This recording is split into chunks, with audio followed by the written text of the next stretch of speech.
going to start by stating the obvious. I am not a guy. A few of us women have been asked to teach at the men's Bible studies, and I am just incredibly honored to have been asked to be with you. If you don't know who I am, my name is Cassandra. I am the children's programming pastor here at Central. I also do a lot of writing for other companies, including Grow, and my first book was released last year. It's on Amazon, called Authentic, about having an authentic relationship with God and the people in your life. I also am married to someone you may be familiar with. John Moton is my husband. We've been married for 25 years and have 3 amazing kids. But now I'm just going to go ahead and get into what we were talking about tonight. We were talking about one of my favorite people in the Bible. This is a person who we hardly ever talk about. In fact, we only usually talk about this person during the Christmas time at Christmas services or right before. And we kind of just do a brief overview of her. Her name is Mary, the mother of Jesus. And there is so much to learn about her in the Bible. Most of it is in Matthew and Luke. The majority is in Luke. So we're going to focus on that. If you want to follow along, we're going to be in Luke 1. And I'm going to dive right in. Luke 1:26. It says this. In the 6th month of Elizabeth's pregnancy, God sent the angel Gabriel to Nazareth, a town in Galilee, to a virgin pledged to be married to a man named Joseph, a descendant of David. The virgin's name was Mary. All right, there's a lot of information in here to unpack. We're going to talk about Elizabeth in just a little bit, but first, a few things to note. What we're reading is from the New Testament, right? You all know this, Old Testament, New Testament. We have the privilege of knowing the beginning, middle, and end of this story. But at this time, Mary did not have that knowledge. The last time that anything had been written down that came from God was over 400 years ago. That is all the information she has, is what has happened 400 years ago. Since that time, God has been silent to the Jewish community. There hasn't been word sent to them about what God is doing. So there's been 400 years of silence. Also good to know in here is that Mary's from this small town. This is just an ordinary, regular, run-of-the-mill town. If you were to give this town a color, it would be gray, or maybe beige. There's really, really boring and ordinary town. She is young, and we know that because in the Jewish tradition, a girl would be betrothed to be married, engaged to be married between the ages of 13 and 16. So Mary is sometime in that space, right? And she is probably off doing chores. She's with her family, with their friends that she's grown up with her whole life. It's a small community, and she's thinking about her future of being married to this man named Joseph, her future of having some kids, raising a family, living in this small town for the rest of her life. That is what she is thinking at this time. But then everything changes. We're going to go ahead and pick up verse 28. It says this. The angel went to her and said, "Greetings, you who are highly favored, the Lord is with you." All right. I've never had an angel come down and speak to me. If you have had an angel come down and speak to you, I would love to hear that story. But here, this is not what has happened. This is not normal. This is not what happens every day. She doesn't have an angel come every other day to visit her. This is an angel coming to speak to her. And Mary's reaction shouldn't surprise any of us. This is what she says, or what it says in verse 29. Confused and disturbed, Mary tried to think what the angel could mean. She was confused and disturbed. An angel was talking to her. Of course she was confused and disturbed. On in verse 30. Don't be afraid, Mary, the angel told her, for you have found favor with God. You will conceive and give birth to a son. You will name him Jesus. He will be very great and will be called the Son of the Most High. The Lord God will give him the throne of his ancestor David, and he will reign over Israel forever. His kingdom will never end! Exclamation point. Basically, this angel is telling Mary that she is going to give birth to the Son of God. Whoa. She's going to give birth to the Son of God. Here's the thing. Mary had so many choices of how she could react in that moment. This is a 13, 16-year-old girl. Have you seen 13, 16-year-old girls get news they don't want? Because I have. Roll their eyes, walk away. She could have done that. She could have gone out and got all her friends and said, tell them what you just told me. Tell them everything so I know what you're saying is true. She didn't do that. She could have said, heck no, and walked away. She could have said, prove to me that you are an angel. Prove to me that what you are saying is coming from God. Go ahead, prove it to me right now. She didn't say any of those things. In fact, what Mary says next is incredibly telling of not only who Mary is, but the choice that she had already chosen. It says this, verse 34. Mary asked the angel, but how can this happen? I am a virgin. Mary is not dumb. Mary understands how it all works. She knows all about the birds and the bees. That is not what Mary is asking. No, Mary has already made her decision because she recognizes that this is an angel. She recognizes that he is speaking to her directly from God. She knows the scriptures. She knows that 400 years ago, God made a promise to his people. God promised to send a Messiah. God promised he was going to send a Savior 400 years ago. And that faith has been passed on from generation to generation to generation to generation to Mary. She understands this moment. She understands that this is what God had promised. This is it. The King is coming. The Lord of Lords is coming. The Messiah is coming. So the only question that Mary asks is how? Tell me how and I will do it.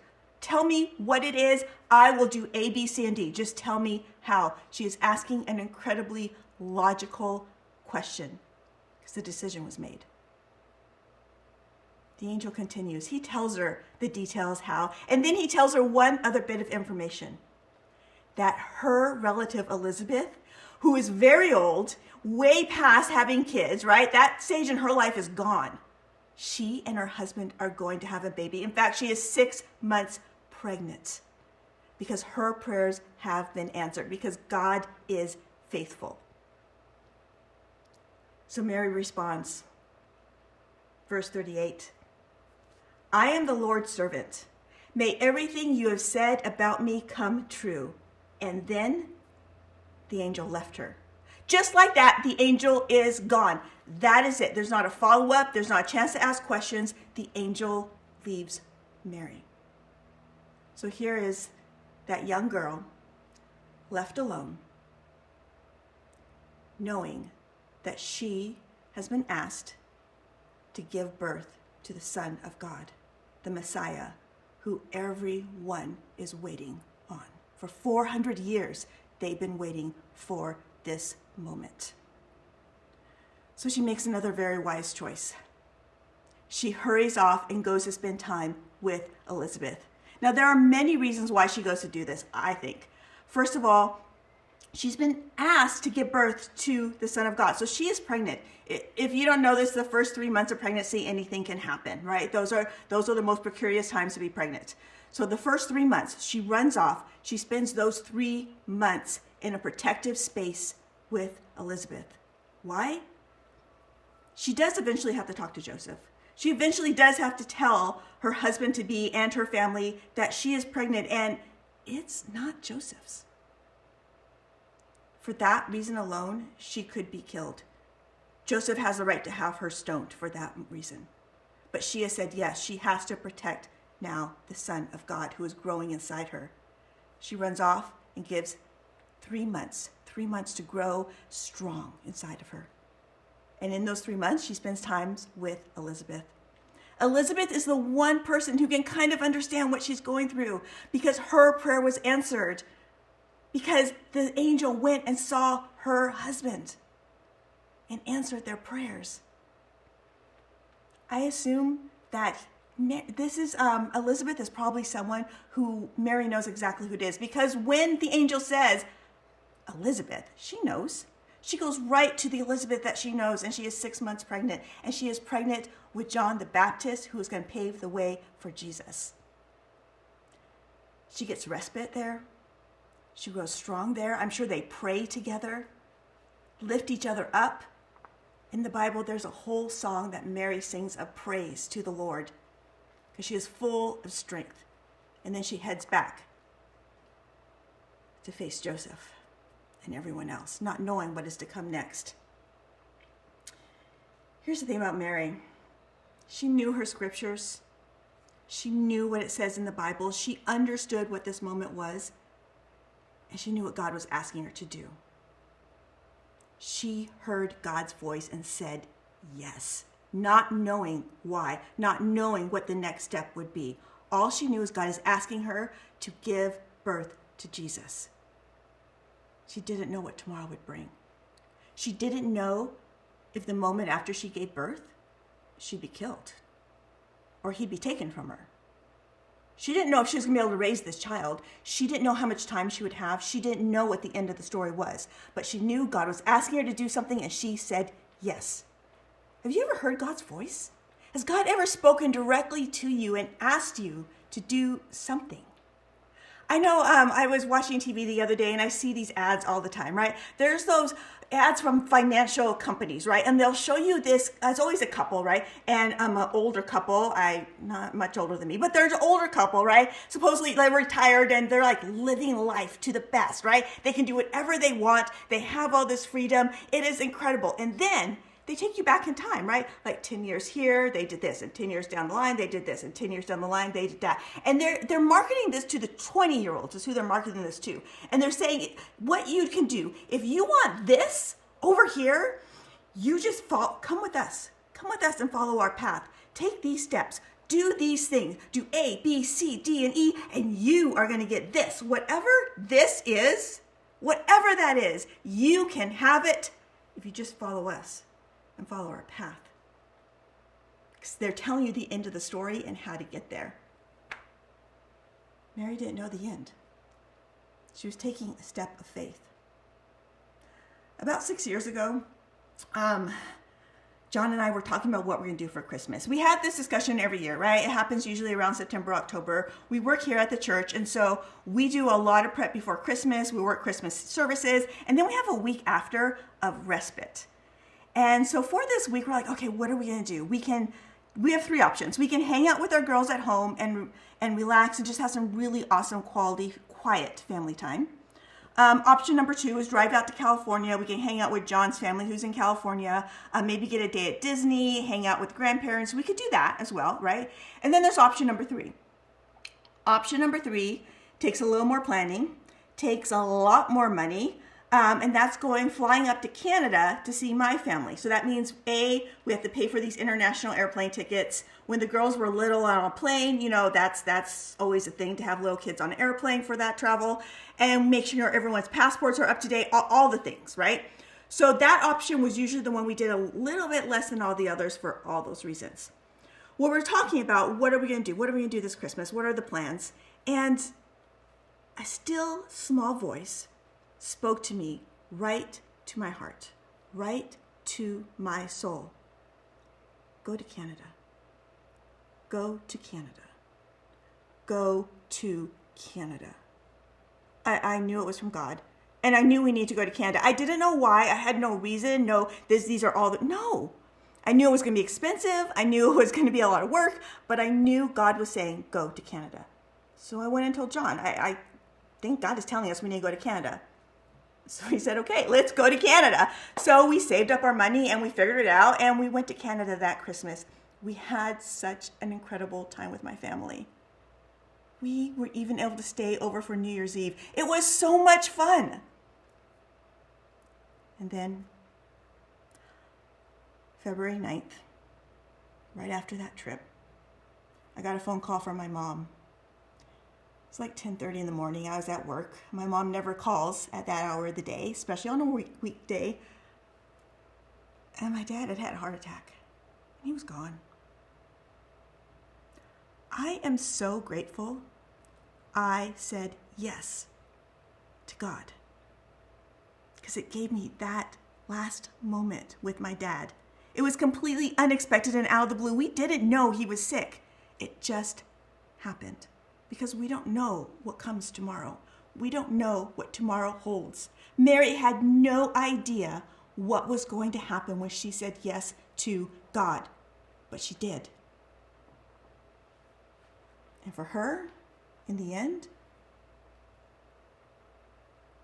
She watched him die on the cross and breathe his last breath.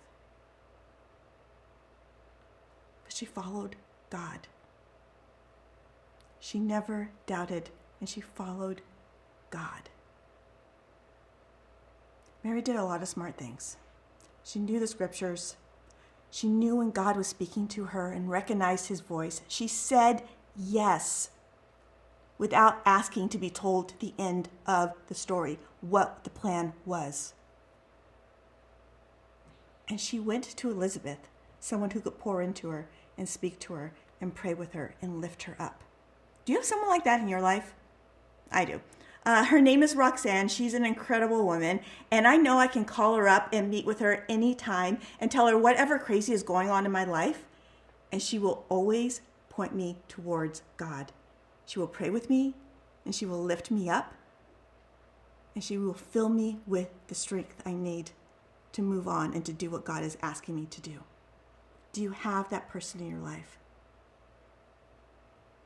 Mary was an ordinary girl, living a very ordinary life in an ordinary town, with really an ordinary life planned ahead, what everybody else was doing.